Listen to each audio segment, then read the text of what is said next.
guys, we are back. Hey! This is John. It's Paul. And it's What If Geeks. And now, let's see, how do we explain this? We were gone for about a week or so, and then we decided tonight, okay, we got to get back on this because we were traveling.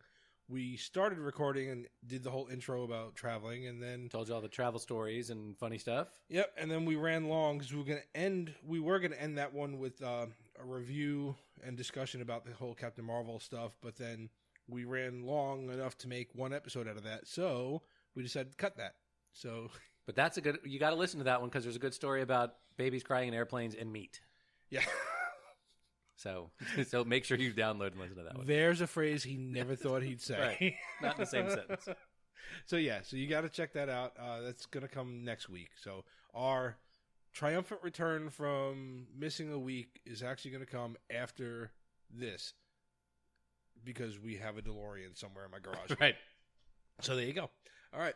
So on that note, I think what we can do is we'll discuss some of the trailers and stuff that we've been talking about, and I still want to kind of do a quick run through of MCU after we discuss Captain Marvel. So we'll see how we're doing for time and everything. But yeah, so that you got that to look forward to. All right. So since we ran through all the Florida Man shit before, we'll skip that one unless we come up with something funny. I'm still laughing. Still laughing about the trailer you just showed me. Oh yeah, there you go. Talk about it. All right, so Seth Rogen has a movie coming out mid-August called Good Boys, and the best way I can describe it, it's a red band trailer, so be warned. The only way I can describe this is this reminds me exactly of how I used to talk with my friends when I was a kid, and all the dumb shit we did. But now it's set like in today because the kids have like a drone and shit. Yeah. So. Yeah, it's. I asked Paul if he saw it, and he said no. I said, "Oh, here." And I'm still laughing thinking about everything that's in it. It's hysterical. You've got to see it.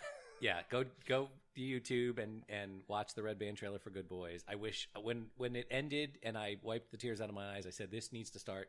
This should open this weekend. Yeah, like it needs to open right now. Yeah, but we have to wait till August. But it looks hysterical. It is a kids trying to sort of figure out life and how to kiss and some other stuff. How to be cool at a party. How to be cool at a party and yeah. And there's there's anal beads. Yeah, anal beads. From the very beginning, though, with like the intro with Seth Rogen and the kids, it's hilarious.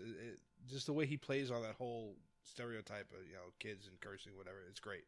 So yeah, you got to watch that trailer. All right, so then we have the big one that dropped this morning. Yeah, I was gonna say in the last day. It was either last night or this morning because it was only a few hours old when I found it and put it all over. I'm pretty sure I put it on our Facebook page. I know I put it on mine, my personal one. Toy Story 4. The opposite ends of the spectrum from a red band Seth Rogen Good Boys trailer is Disney and Pixar and the other toys and Toy Story, right? Totally different kind of toys. You're welcome. Oh God. Oh, I just had a robot chicken moment. That's hysterical. So Toy Story 4 dropped a full trailer and kind of walks you through, okay, Forky and how Bonnie made him and whatever, Woody tries to introduce him to his the whole crew, and Forky's like, nope, having none of this shit. That's right, I'm out of here. I'm out. And I'm not a toy. I'm for super. Yeah, I'm supposed to be for super. Maybe chili. And then I get thrown away. Yeah. He just takes off running. So, in any good Toy Story movie, you have your adventure. So that's their adventure now. Is they're gonna go find this damn spork because it's currently Bonnie's favorite toy. So Woody refuses to have her be brokenhearted. So he's gonna go find this toy, and they show, obviously please pause this and go watch the trailer and then come back so you can hear us discuss it. But you see where he runs back into Bo Peep, and she's been gone. Who knows what the hell's happened to her? But she's around an amusement park or a fair. Yeah. So she's got with what look like old timey sort of toys. Yeah, because like that old Charlie McCarthy ventriloquist dummy. Yeah. in the tuxedo. Dummies. Right. There was a bunch of them. That was kind of creepy. It was like a zombie thing going on there. It was kind of weird. But, it's like she's there with all those things and kind of surviving on her own. So, looks like she's like, take no prisoners kind of Bo Peep now. Yeah, she's tough now. Yeah, she's pretty tough. She's not sitting at home waiting for Woody to come back. Right. She's out there doing her thing.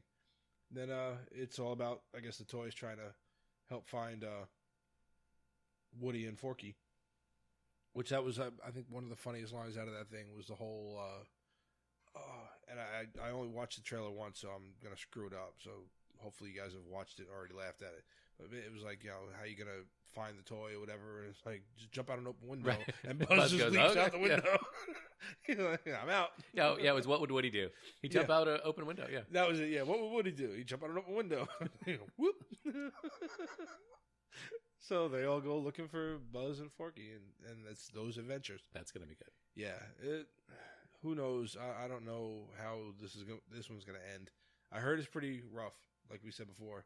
I heard watching the trailer, I don't see how I get through it without crying. Yeah, it's gonna be tough. So, big man tears. That's right. Tough tears. So then, you showed me a trailer that does kind of fit in with the science fiction stuff. Yeah, it's sort of science fiction adjacent. It's called Yesterday. I don't think it comes out for a while. Toy Story comes out in end of June, right around the time I think this movie does, and it feels sort of like an indie movie. The premise is this Indian American guy is sort of a struggling singer-songwriter type, and it seems to be set in Britain, and he's playing like kids' parties and other things, trying to make it in music. And there's an accident one night as sort of all the power goes off in the world. He's riding his bike and he gets hit by a car. He goes in the hospital. When he wakes up and the power comes back on, everything's exactly the same in this world, except no one remembers who the Beatles are. Yeah. And they don't figure it out until he gets a guitar for his birthday or something. Is this girl who likes him buys him a guitar, and he sits down and just sort of strums out Yesterday. Yeah. And she looks at him and she goes, "When did you write that?" And he goes, "I didn't write that. Paul McCartney and John Lennon wrote that." Yeah. And they're like, she goes, Who? And he's like, "Really? You don't know?" And in the course of conversation, he figures out they don't know who they are. He goes to the internet and tries to look up George, John, Paul, and Ringo. There's no Google response for them.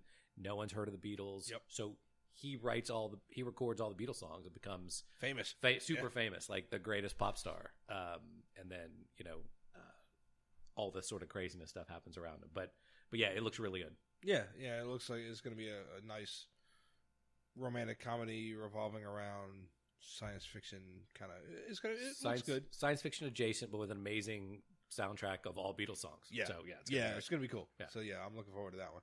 That's going to be fun. So we have to throw that one in our when we do our like alternate reality / time travel movie review and do our top 10s, because that one looks pretty good. Yeah, that looks awesome. All right. So with that being said, I think that's everything leading up to business, right? Yep. All right. That's all the in-house stuff or housekeeping. Took all the housekeeping stuff. Now we can talk. Since we did most of it, we can talk about this feminist propaganda. Look, we've talked time and again, and Paul and I are in agreement on a lot of things, surprisingly. One of the big things that we've always pushed on this show is, we keep saying that you can have a message in a movie, just don't try to cram it down our throat, because it's kind of ridiculous. And, time and again, you'll have these movies to try to do this. And, you get like your feminist propaganda movies, and all leading up to this movie is nothing but feminist bullshit and this and that. And Brie Larson hates white men and all this other shit. And Trolls were trying to tank the movie on Rotten Tomatoes. So tired of hearing about feminist shit. So I go to watch this movie and see how much of a feminist propaganda bullshit this is going to be. But was it? No, I didn't think so. No. I loved it. No. Yeah. So, yeah. I don't get what the trolls were so pissed off about. I don't get it. I could get it, and we'll talk about this in a minute. I really had to sit and think about, okay, why did why did none of the trolls do to Wonder Woman what they tried to do to Captain Marvel and try to tank it before it even comes out by giving it shitty reviews? Right. And I think I know why, but having watched the movie, I didn't get it. Right. Having coming out with that. All right. Now, I know there was some discussion on Brie Larson's interviews, and maybe her people skills might be lacking. I don't know. They talked about how, like, in some award shows, she said she hates. Well, she says they cut it the way they wanted to cut it. You know, oh, she hates white men. Wait. No, because she even said, like, you know, do I hate white men? No. It was just like she was talking about some older white movie critics were complaining about that one movie she made, A Wrinkle in Time, whatever. Right. And she's like, well, it's not for you. Yeah. And they went nuts with that and were like repeating that snippet for Captain Marvel. Right. And it's like, no, it's so different movie. Right. Yeah. So it was a lot of that kind of bullshit. They had an agenda. And I think much like the last episode that you'll hear next, when we talked about some of the call-out culture, I basically, you know, to recap, I just said that there's a lot of going on here with like the James Gunn stuff with a call-out culture where people have to call each other out on stuff. I think there's also that subgenre of these trolls who, like, you know, if you don't make exactly what I want, I'm going to try to bomb your shit or sabotage. I'm trying to sabotage your shit, you know, and that's what they did. And it failed miserably. I saw even after it came out, they were still out there. There was one said, "Oh, it dropped, you know, 71% and blah blah blah." And I looked it up. It didn't drop 71%. It dropped about 50ish, which was like expected. Right. You know, so it was like, whatever. So yeah, and even still, even though it dropped 50%, it still made a shit ton of money. Right. You know, my favorite quote was, do you have anything else before we go through this bullshit and then get into the actual movie itself? No, I was just going to look up how much it's made so far. Okay. Millions. Right. All right, my favorite quote. It's the 14th or 15th worst Marvel movie ever. Okay, now wait. Are we talking MCU? Because they've only made like 22. Right. Which means it's doing pretty fucking good. Even if you include all movies based on Marvel characters, not counting cartoons, it's still like 48. So, really? Yeah. like, you're still talking like mid-range. It's made $760 million worldwide, $270 domestic, $500 overseas, In $1 like, billion. what, 2 weeks? Yeah. Yeah. $1 billion in its sites. Yeah, it's still number one, so shut your mouths. It's just, yeah, again, did I think there might be a chance there was going to be some feminist shit in there? We talked about it. I was like, yeah, I hope they didn't do it, you know? Because there was enough talk about it where it made you like, could there be something going on? But I had faith in Marvel to be like, you're not gonna drift our ship out of where we're going. Right. You know? For no agenda is going to change what they're doing. They have a story to tell. Yeah. They know how to make their money, and they're going to do it. So, yeah, when I get so aggravated with just, again, this goes back to when I said a couple times, when you have like your really vocal minority who are like a mountaintop talking to each other, just screaming at each other, constantly fighting, and we're all in the middle like, what the fuck are they doing? Right. That's what it reminds me of. Is everyone, you got to have like these little subsets that are so vocal that is just makes life miserable for everybody else. I think if there were any politics in the movie, the only thing that really I would say, okay, that was political, was sort of about the nature of war and that sort of thing, and who in the Kree-Skrull war is right or wrong, and really there's no backstory to even figure out like, okay, who's right or who's wrong. So you couldn't really try to take the Kree and the Skrull and say, okay, well that's us or that's Arabs or that's right. Like you can't even do that because there's not enough backstory to say, you know, who are terrorists and who aren't. Right. What that looks like. So other than sort of the idea of war being sort of generically nobody wins, right? Everyone loses. Yeah. I didn't think anything else was really political. Yeah, and they said they got their she's got to be this powerful, whatever, and yada yada. And I never really caught any of those moments in there. Like there were some of those moments where I know somebody complained about like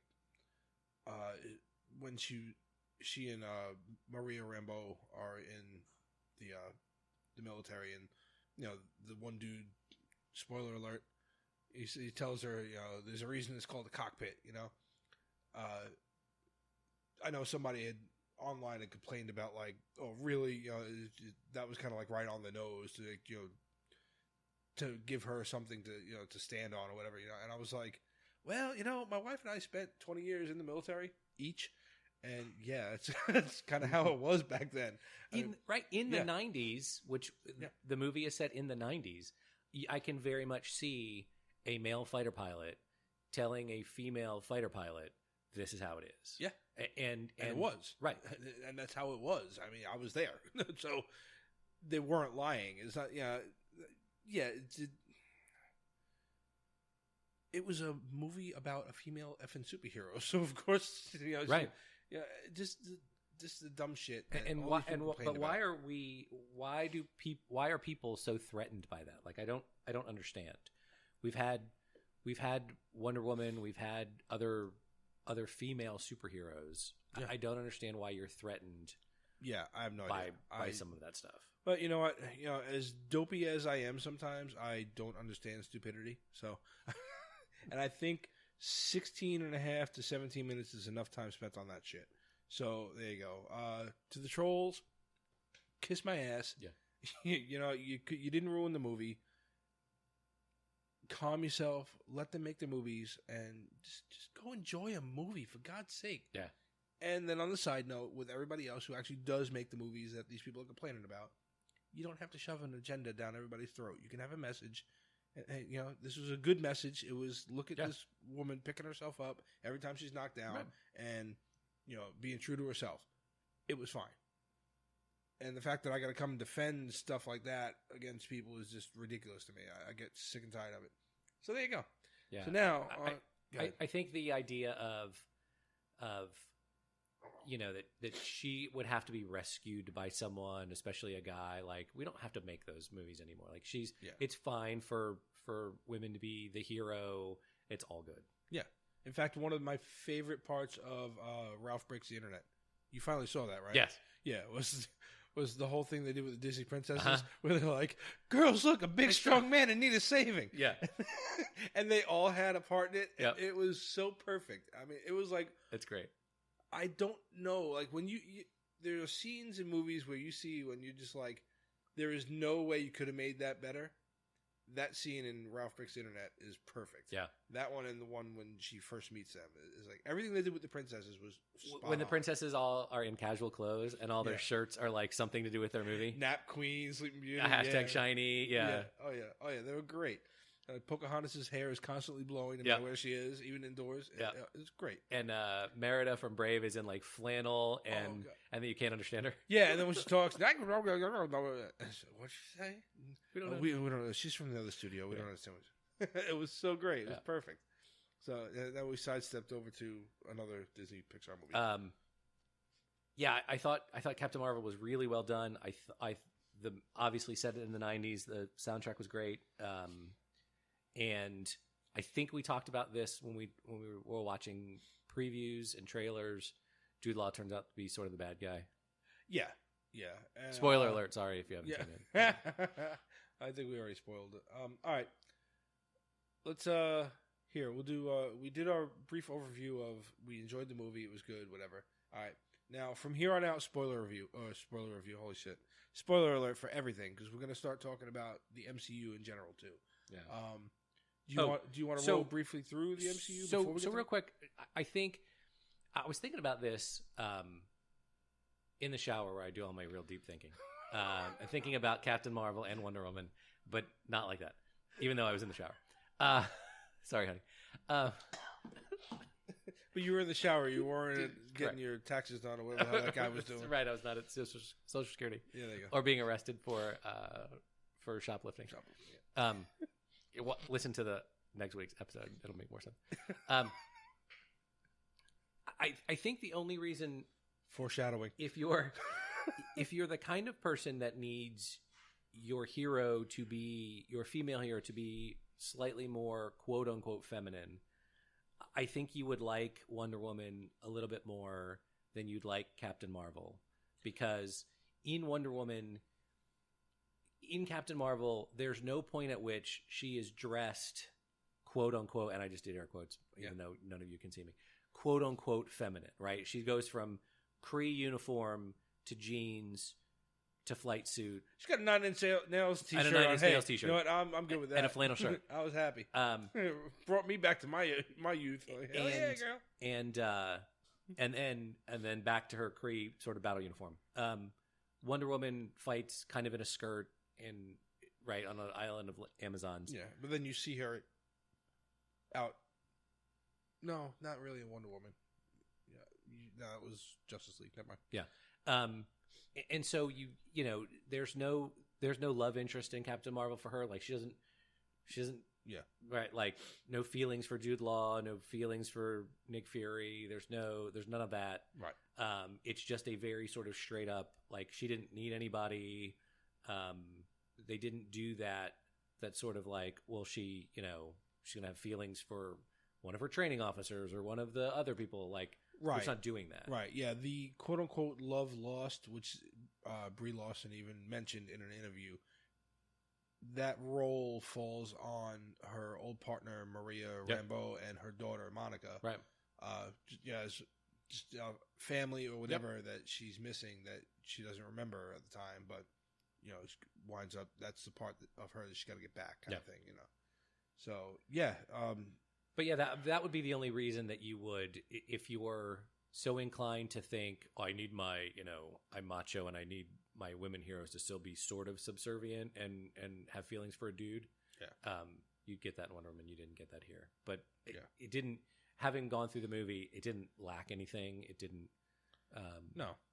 I wasn't like, oh, she should make out with Jude Law. Like, yeah, no, there was never any of that. It was go from the minute it started. Really, I mean,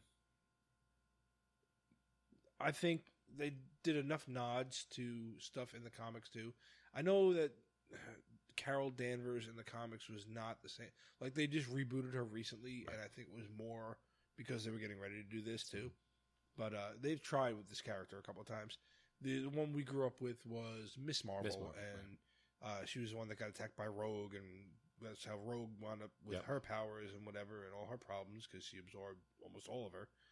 Then she comes back and she's binary and this and that, whatever. But now in the comics, she's Captain Marvel, and they've tweaked her crap around and her origin around a little bit to kind of mirror the movie. Yeah. Really cool stuff with like, okay, we go back to your my issues with gender swapping and everything. Marvel turns out to be what's her face? Yeah. The actress, I can't remember her name now. Popular actress, it'll pop in there later. Beatty, Ann Beatty. She's married to Warren Beatty. That one. Yeah, her. Sorry, her. That one. Sorry. Annette Bening. Annette Bening. Yeah, there you go. It's her, right? So she's hidden on Earth because she's one of the pink Kree, which I'm glad they touched on that, the difference between the blue and the pink Kree, you know, how there's an offshoot, whatever. So she's one of the pink Kree, so she can blend in it on Earth. So she's there as a scientist, whatever. But turns out she's actually Marvel, where historically in the comics, Marvel was a guy. Mm-hmm. You know, so now again, and that's a classic character, which was actually one where everyone was like, "Well, if you're going to do Captain Marvel, why don't you start with that one, whatever?" But technically, they did. They kind of combined it all into whatever. Even back to how Carol Danvers originally got her powers was through something where she was exposed to some radiation from Captain Marvel or from Marvel. Yeah, you know, so. There were enough nods to the comics, and even though they gender swapped that one, it was perfectly fine to me because it made sense within the story to do that. I was like, it was a really good. Worked, it worked perfectly. And then I like what they did with the Kree Supreme Intelligence. Yeah, as opposed to being a giant green friggin' head with tentacles and And they even kind of they touched on the tentacles part too when they captured her. You saw the energy kind of flowing around her face, looked like tentacles. So it kind of okay because they were like making her go talk to it. But yeah, so they do a lot, and I guess a lot of this will make sense as long as you've seen the movie. But we already spoiler alerted you guys, so shut up. And the cat is my favorite. No, it's not a cat. It's a flurkin. It's Goose. Yeah, it's a flurkin. Oh my god, that's not a cat. I love that because I had seen enough snippets out of comics to know what it was, and as soon as you knew, I knew it was something. I didn't know. As soon as that scroll said, I didn't know it was a thing. Like first of all, the fact that the cat's name is Goose, which is an homage to Top Gun, was hilarious. Yeah, because his name in the comics is Chewie. That was all right. Because Chewbacca. So and he hangs out with Carol Danvers a lot, and it's actually Rocket Raccoon who tells her it's not a cat. Damn it. Right. He recognizes it. He's like, it's not a cat. It's a flurkin. Yeah, flurkin. So the scroll was like, it's not a cat. Dude, you don't want that on your lap or whatever. Had me rolling. Yeah. The whole. Now I will say, I know we're jumping back and forth in this movie. One, I like the nod where, since they went back in time, you had Monica Rambeau as a child looking up to Carol, because Monica Rambeau in the comics is the original female Captain Marvel. She's Photon now. Right. I know she had a couple of different names, but she's Photon. Yep. She wears a white costume, whatever, And that was her call sign. Yeah, and that was her mom's call sign. Yep. But she is in the comics. She's the original Captain Marvel, which is another complaint I saw too. It was like, well, why didn't you use that one? Whatever, because that's what they're doing. They're combining all of it together, and they're going to make a story. And if you let them do their trilogy like they normally do, they'll come out with a really cool story. All in all, you're gonna see, now you're fast forwarding to now. I bet you're gonna see this kid maybe not have powers initially, but get powers, right. Whatever, and we'll get into that later. But it was like little nods like that were really cool. It was okay, they did this here, that there.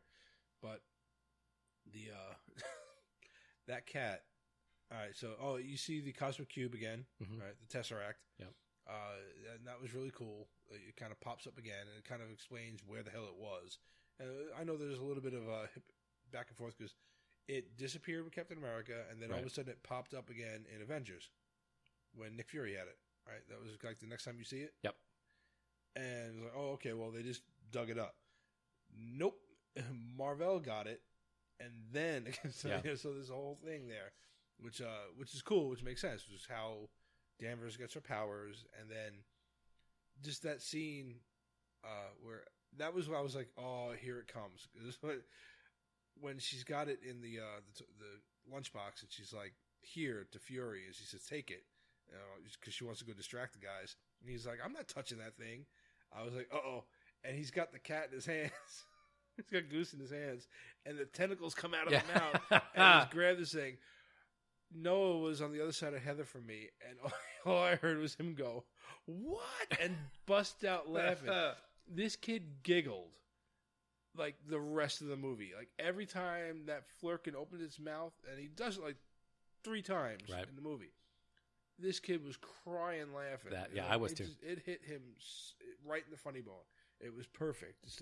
So for those of you who don't read comics, Flurkins have a like a black hole type of, almost like a magic pouch in their body, and their mouth is an entryway. It's a gateway to a black hole kind of dimension, and it's filled with tentacles. So they look just like a little cat until they open their damn mouth, and this giant thing comes to get you. Yep.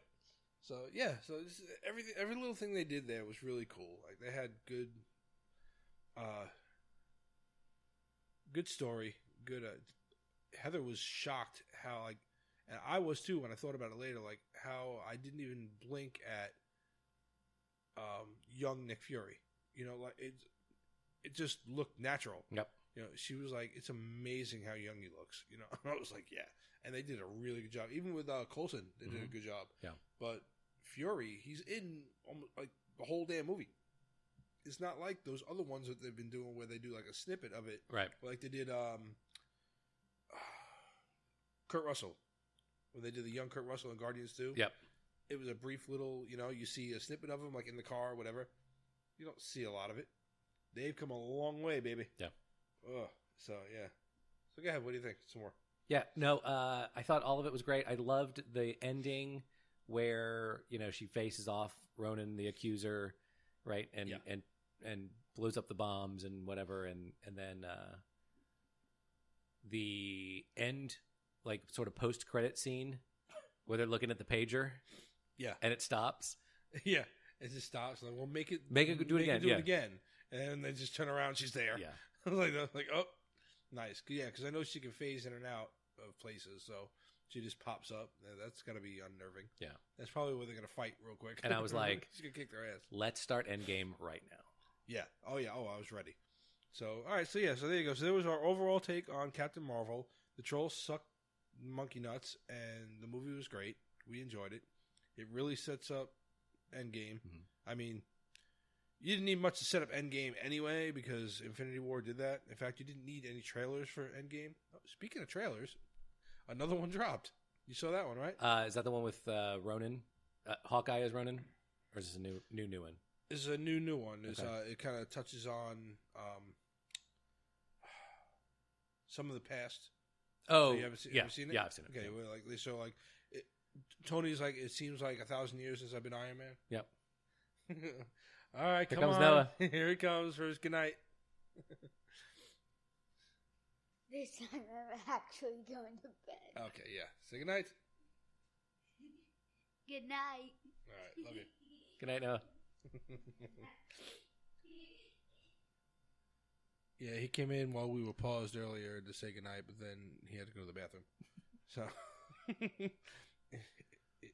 Noah might take poops like that. I'm just saying, because that was a while ago. But yeah. So where the hell was I? The Avengers trailer. Yeah. Okay, so yeah, this is the one where Tony's like, he does the voiceover, yeah. and you see him laying in the desert in the first Iron Man suit. Right. So you've seen that the one. flashbacks. Yeah, a lot of flashbacks. Okay. So yeah, so that one, they need to stop. No more. Don't show me anything. I don't need to know anything else. You had the best trailer for Endgame last year. Yeah. with the end of just Infinity Tony talking into the recorder in his helmet. Yeah. No, I'm talking about Infinity War. Oh. I didn't need a damn thing. Right. Okay. So then you throw in Captain Marvel. That was good. Before we get into all of the MCU stuff, the other thing I've heard, and I haven't looked at the article yet, I'll have to find it for next week, but someone else on YouTube was saying that the Russos came out and were like kind of throwing around ideas that maybe most of what you see in the trailers isn't even in the movie. Wow. Because they've done stuff like that before with other stuff like that. With the Infinity War, they had that one shot of all of them running at you with the Hulk. Right. So that wasn't even there because he doesn't even show up. Right. They've thrown out that, we have a lot of footage that's not in the movies that we are able to play with to make trailers and stuff. So like, it could be a completely different movie from what you're looking at. And so they could be using... That would be crazy. It'd be crazy. But I think, like, listening to this guy's YouTube channel, what he was saying he thinks is fake out of the trailer, he was going on everything. And I'm like, how would he know? Yeah. How would you know? Yeah, like he was like speculating, but he was like pretty much calling out everything. Like, I think that's fake. I think that's fake. I'm like, that's like the whole damn trailer, dude. I'm pretty sure like some of it's in there. I'm sure he's right that given if it's an actual article that they said that in, or an interview that they said that in, I wouldn't put it past them because they've already done it. Sure. So it'd be cool. I want to see. I can't wait. April 26th. Oh God. I think we're like rescheduling shit just so I can see it. We're gonna go out of town. I think Heather was like, "You want me to reschedule that?" I'm like, "Yeah. What are we doing next weekend after that? Yeah, we can go then." So yeah. So now, before we lead into that, let's do a quick recap of the MCU. Okay. Some of our favorite parts, or whatever. And I know we've kind of briefly discussed most of this, so it could be a quick one because we're already at 35 minutes. You start the MCU with, well, all right, first of all, you start superhero movies off with, like, crap like, well, the old Batman stuff was pretty cool, but we had some funky stuff like The Punisher with Dolph Lundgren and some other ones that are the Captain America one where he's riding the motorcycle. With where it's his motorcycle helmet as with with the A on it. Yeah. So we came a long way. Spider-Man started popping out, whatever. I think the Tobey Maguire Spider-Man is what started the whole sort of resurgence into superhero movies because it was the first one with some actual personality and some heart to it. And it seemed like it was something that they actually picked up a comic book. Right. And cared. Yeah. And it has led into what is now kind of almost a trope now in superhero movies, which is like, okay, I've just become a hero. Now I have to try out my powers. Right. And I'm going to have, some falls and some fails and some stuff. And every one of them did it. Right. But it started with the Tobey Maguire Spider-Man, right? Where he's up on the building and he jumps and he's not going to make it, and, right? Or he sticks to the side of the bus, like that kind of stuff. Yeah. That's where it started. Yeah. I think that, Batman kind of got us kicked off in superhero movies could work again. There was a long layoff between like the first Superman and the sort of Superman 2, but then 3 and 4 are terrible until you get to Batman. And then even some of the Batman sequels get terrible until you get to Spider-Man. And Tobey Maguire Spider-Man starts it. Yep. And then you jump to... Oh, you know what we forgot to talk about? What? The opening of Captain Marvel where it's all Stan Lee. Yes. Okay, thank you. Yeah, all right. I just remember. I was rewind, like, oh. And then we'll jump right into MCU. Oh. They started this... They opened it... That opening crawl where you see the letters Marvel, and normally it's... pages of comic books, and it's whatever hero that is... combined or the Avengers kind of but you'll see flashes of like whatever movie you're about to watch. You'll see flashes of their comic mixed in mostly with other stuff. This time it was legit all Stan Lee's cameos and I think some of them were just regular shots of him too, but I think almost every one of them it was all his cameos, and then there was like 1 or 2 other shots of him, like just him.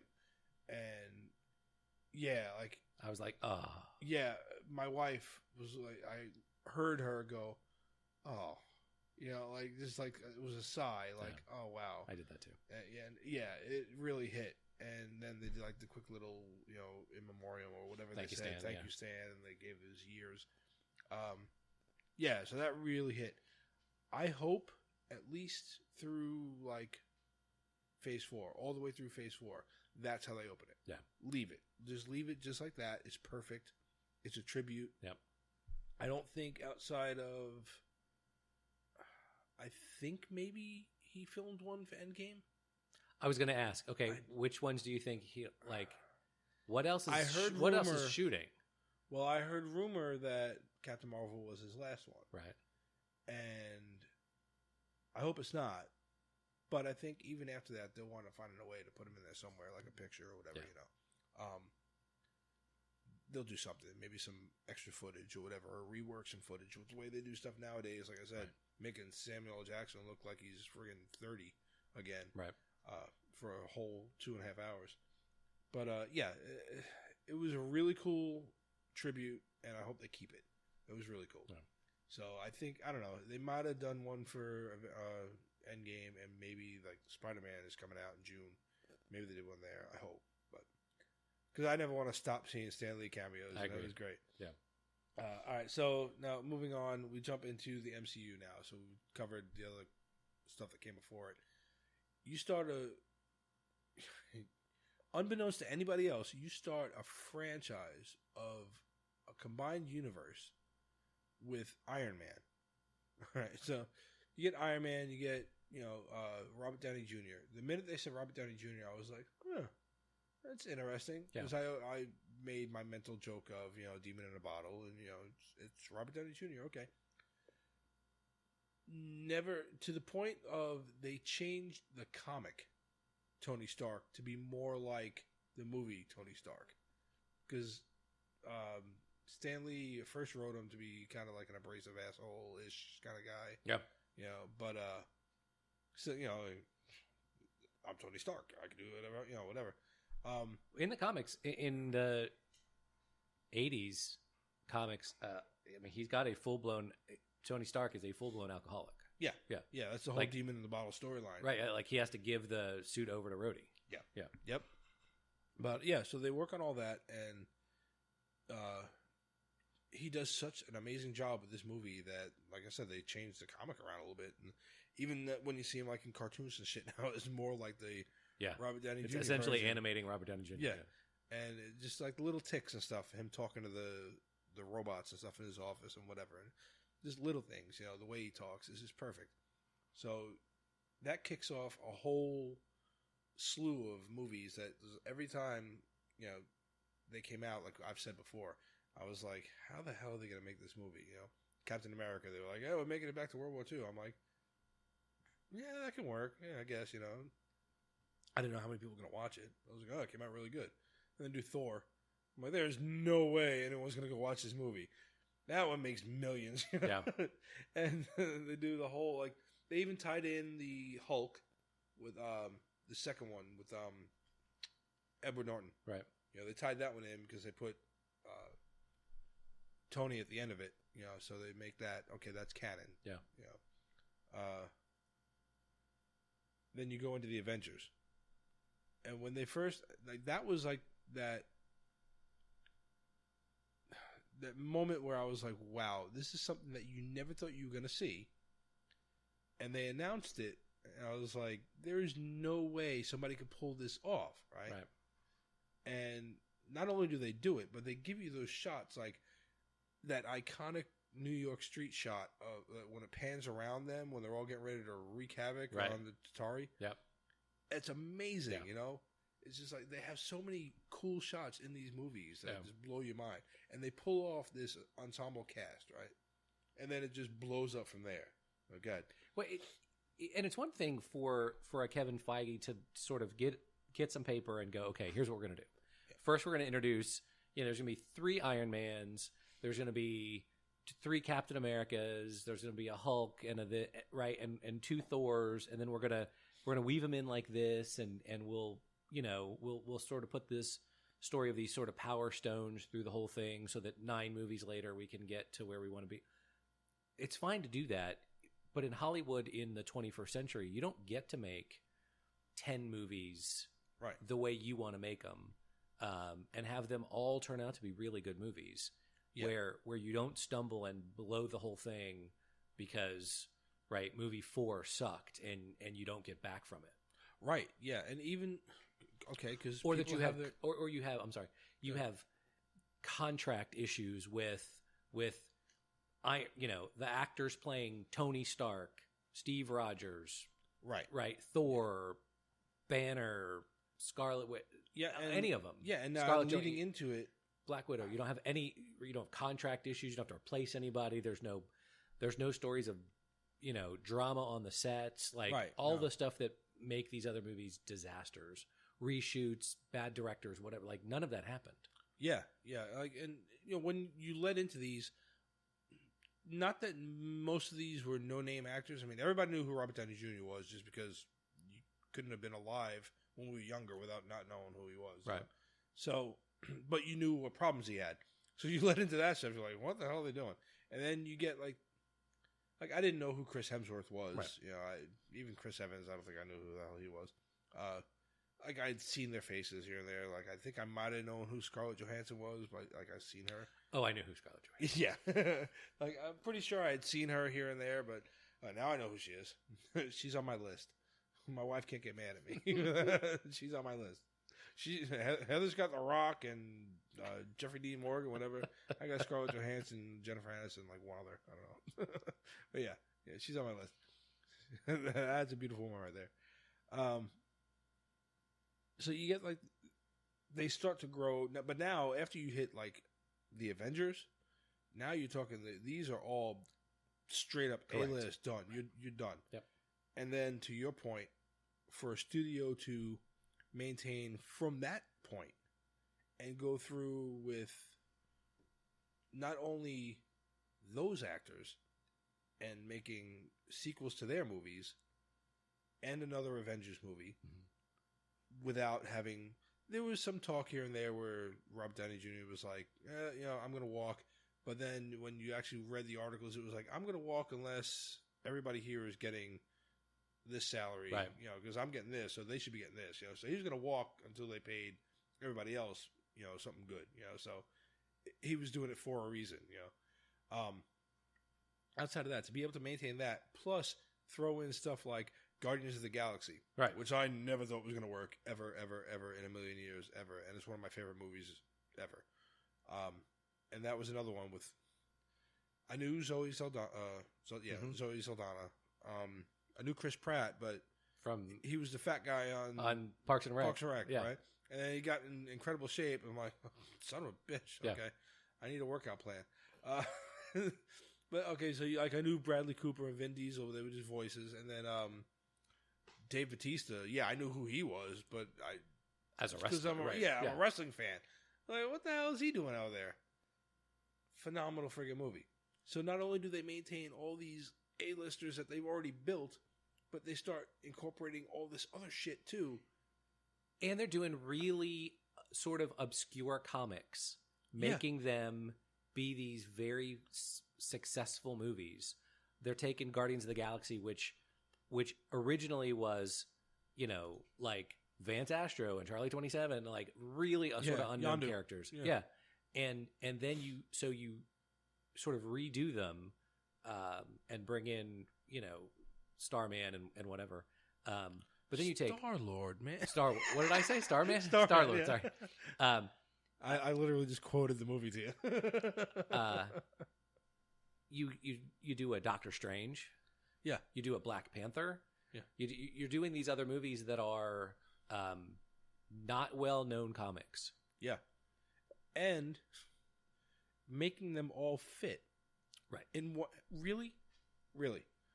You made Guardians of the Galaxy somehow mesh with all of this shit. Yep. You made Doctor Strange, magic, and all this other shit somehow mesh with the rest of your universe. Yep.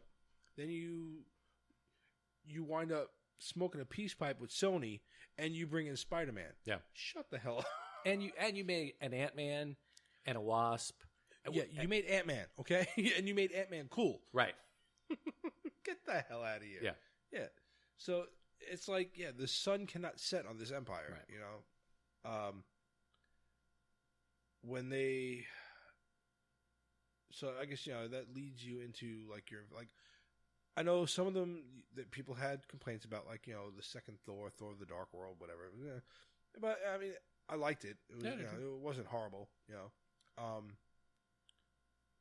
Now, in my tier of movies, is probably toward the bottom, you know, but it did set up one of the stones, you know. Right. When they started talking about, like, you know, the Infinity Stones, and you saw Thanos at the end of Avengers, I was like, shut up, right? I was like, he's coming. And then they announced, you know, Avengers, Age of Ultron. I'm like, what the hell happened to Thanos? Yeah. And that's because Marvel was like, no, we're playing a long game here. So they jump in with Ultron, and while some people didn't like that one as much as whatever, I liked it. I thought it was great. They start to lead you more and more with Guardians or whatever into the Thanos story. Now they're starting to incorporate everything from the whole universe and showing you how big everything is and how big the story really is. You've got a couple of these stones floating around on Earth now, so that's going to be a problem later. Yep. Now you're starting to see it. And then they start to, with the Thanos, fine, I'll do it myself. And you're like, oh, shit, here it comes. Yep. And it all culminates in Infinity War. And that was where I was like, when they started talking about, like, you know, you've got like 30-something heroes, and the scope blew my damn mind. Mm-hmm. I was like, there's no way. And now, mind you, you know, Endgame will be sticking the landing, but Infinity War was like that first vault. Yeah. You know? Like, we're like, are they going to do it? Yeah, they did it. I was like, holy shit. They juggled all of those characters so perfectly where you never felt like somebody was shorted time or, like you said, there was nobody slided, nobody. It all worked, and they all worked together to make the story work. It was just freaking impossible what they've built leading up to next month. It's ridiculous. Right.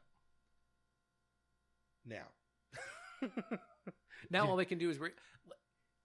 It feels sort of like, and I'm probably going to regret saying this, so when it comes out next month, we'll play this back and I'll go, hey, Marvel, I'm sorry, I didn't mean that. It feels like all they can do is screw it up. Yeah. And, I got a feeling they're not going to. Yeah, I agree. Based on the track record. Based on the track record, it feels like they're not going. But now, after Endgame, there's a better chance of it dying off or whatever. So, I think they're going to stick the landing on this one. It's going to be epic. Right. Now, some of the stuff they have talked about, because one of the other problems that they have with Captain Marvel, the Trolls, was, oh, she's so overpowered and whatever. And I did have a little of that feeling in the movie. I was like, wow. But, I mean, reading comics, I know how powerful she is, I was like, wow. Okay, it's kind of like one of those Thanos beats the hell out of all the Avengers and she comes in and punches him and it's done, Right. Kinda. But on the flip side, I also know how comics work too. Dude might be beat up after Infinity War and might have a half-busted Infinity Gauntlet, but a half-busted Infinity Gauntlet is still better than no Infinity Gauntlet. Right. And with all that said, you only briefly saw what the fully powered or all 6 stones together could do. Mm-hmm. I don't think she's going to be able to stand better against him than anyone else, but she ain't going to be able to stand against him for long with the whole gauntlet. So I think there's going to be a problem there. Right. And ultimately, you've got to go back in time, right? I mean, you can't fix... There's no fix to this unless you get back to before the snap. Otherwise, You're trying to sort of make the best of a world where half the people are gone. Yeah. Now, and so we're going to roll into Endgame. The last thing I'm going to leave on the rest of the MCU is, I guess, what one article I read today about that whole Captain Marvel being overpowered thing was how Kevin Feige explained, no, she's not immortal. She's not infallible. She has weaknesses. And if, you give them chances to tell stories with her, i.e. Captain Marvel 2, this and that, whatever, you'll see those fleshed out. You have to watch and see what's going to happen. She's not enough to just come in. And they also alluded to the fact that Endgame is not Captain Marvel comes in to save the day. It is exactly what we discussed before. It's about the original Avengers doing what they have to do, doing whatever it takes. Right. Like I said in the last one. And if it were just sheer strength and or power, Thor almost had it. Yeah. He was almost there. Right. And so you take, and Hulk, the sort of arbiter of what strong is Hulk, Mm-hmm. and he whipped Hulk's ass. So it can't be just a straight up power v power, because he's already done the thing. The snap happened, everybody's Thanos, gone. Yeah, they've shot Thanos with energy blasts just like she's got. Right. So it's not going to be, but those are the complaints that were there, and again, the less said about that, the better. We did that the first 16 minutes of this damn podcast. I'm done with that shit. So it's not going to be Captain Marvel comes in to save the world.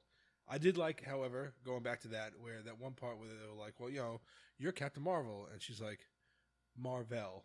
It's 2 words. Yeah. I was like, nice. Okay. Right. So, so it was cute. Now, speculation going into Endgame. So here's our speculation.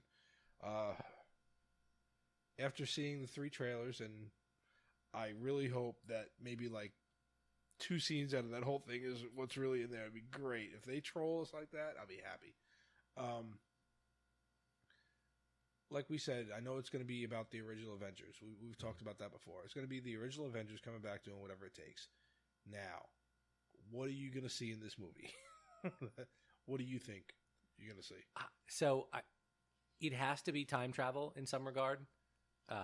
So I think there's going to be, I don't know how they're going to get to it. It might be quantum realm. It might be. Did you see Ant-Man and the Wasp? Yeah. So that one line at the end where they're like, be careful not to get sucked into a time vortex. Mm-hmm. I think that's going to be it. Yeah. So there's going to be some trickeration. Seems like a weird way to phrase it, but we've got to do something to get Doesn't back. even sound like a fucking word. We've got to get back in time somehow, and the only way to prevent the snap is to prevent him from getting all the stones. So if it's quantum realm or something else happens that takes one from him somehow, that's how it's got to be. Yeah, and I know there's going to be it's going to be interesting to see how they explain it. I have full faith that they can explain how they can do the time travel thing and get the stones away from him while at the same time the snap still happened in order to make them go back in time. You know, it's right? Because whenever you screw with time travel, here we go. But one thing I noticed in when you look at all the trailers together, even like the little snippet spot, you remember that one scene, the one scene where they had at the very end of the trailer, it had Ant-Man, where he's outside with the van, right? Right. And he's like, "Hey, you remember me? You know, Germany, whatever, blah, blah, blah. Ant-Man, big, I got big, whatever." And Cap's like, "You know, is this now?" And we debated that too, because it says up in the corner of that, when you see the scene again, up in the corner it says archive. So it's like, oh, is that right? Yeah. So somebody else theorized, and I theorized myself. I think that one was like he showed up at their hideout well before they got there, right? And nobody was there.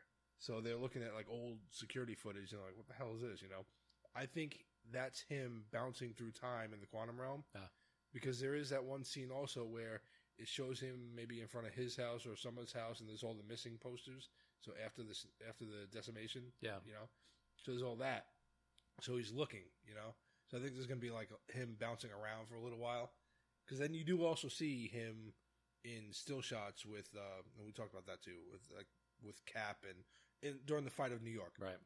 And I wonder if there's that one scene of Ant-Man vaulting on a pencil. You remember that one? Right.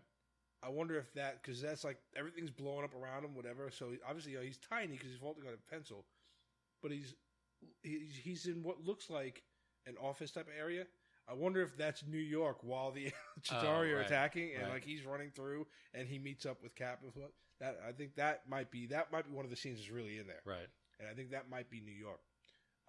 So I think a lot of it's going to hinge on him bouncing around through the quantum realm.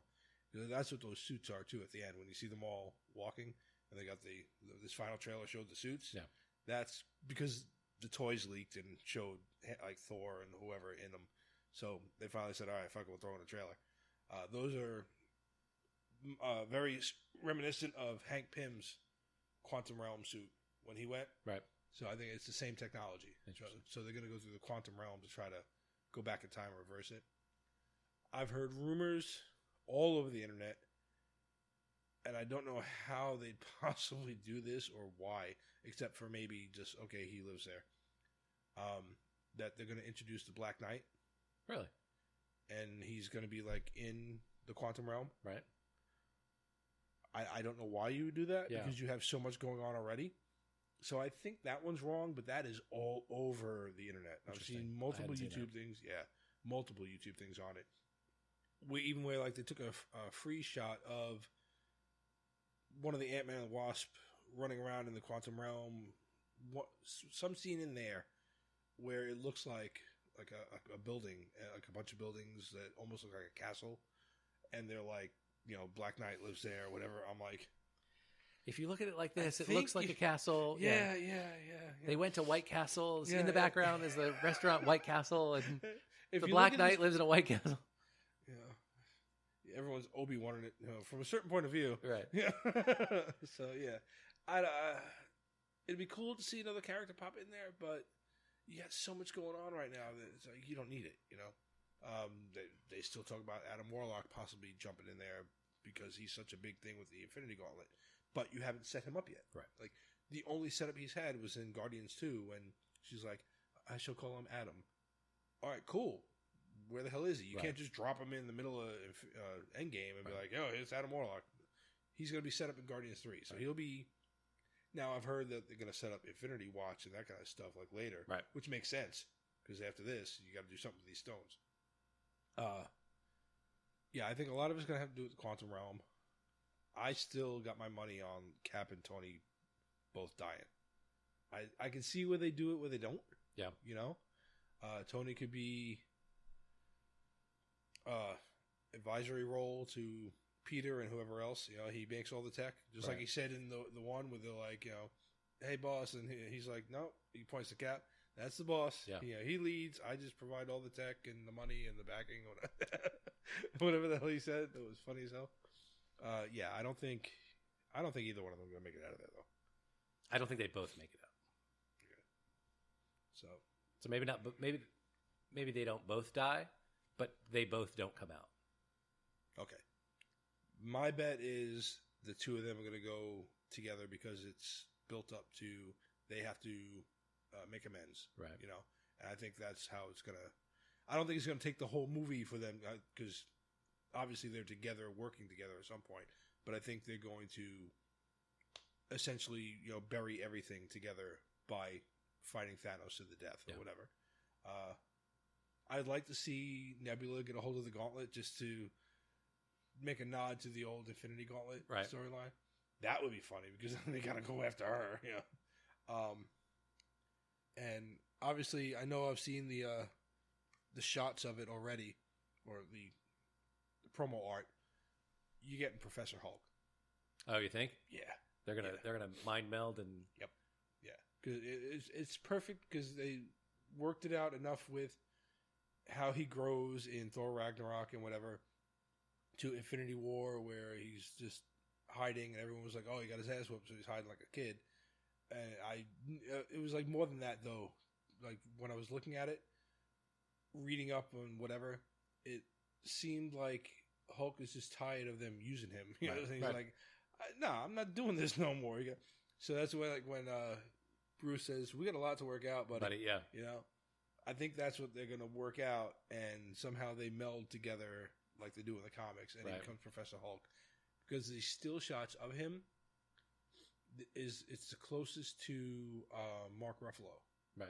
And they've been trying to hide most of it, you know, like as far as like any kind of shots of the Hulk, they're not letting you see him, right? So, like, you don't even see, obviously you don't see him at all in the trailers because you don't see him barely in Infinity War. But one screenshot and a couple other things, the model looks more like Ruffalo than ever before. Interesting. So I think it's going to be cool. It's going to be interesting. I can't wait. I cannot wait.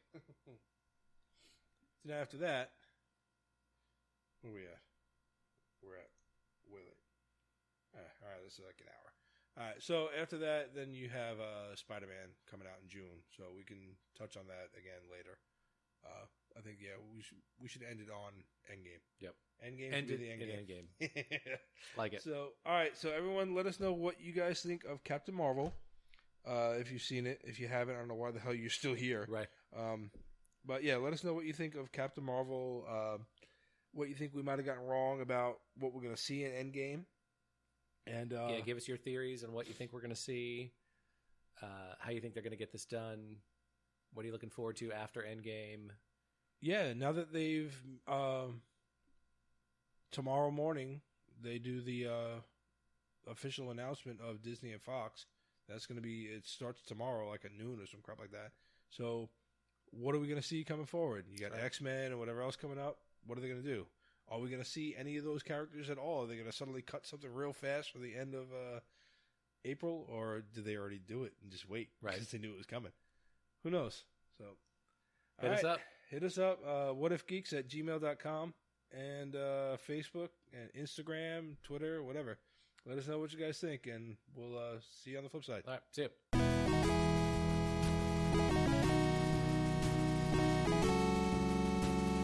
you.